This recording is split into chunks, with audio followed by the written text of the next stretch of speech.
நீலகிரி மாவட்டம் குன்னூரில் நோயாளியை ஏற்றிச் சென்ற ஆம்புலன்ஸ் வேகத்தடையில் ஏறி இறங்கிய போது நோயாளி ஸ்ட்ரெச்சருடன் கீழே சரிந்த காட்சிகள் வெளியாகி அதிர்ச்சியை ஏற்படுத்தியுள்ளது.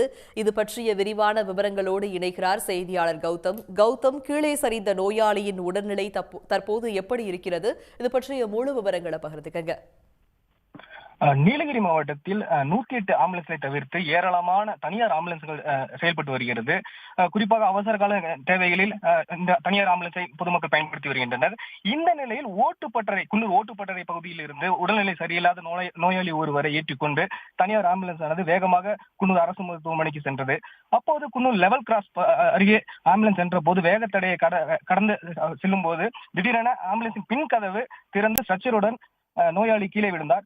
இதனால் அந்த வழியாக சென்ற வாகன ஓட்டிகள் அதிர்ச்சி அடைந்து உடனடியாக வாகனங்களை நிறுத்தி அந்த நோயாளியை மீண்டும் அந்த ஆம்புலன்ஸ்ல ஏற்றி உடனடியாக அரசு மருத்துவமனைக்கு அனுப்பி வைத்தனர்.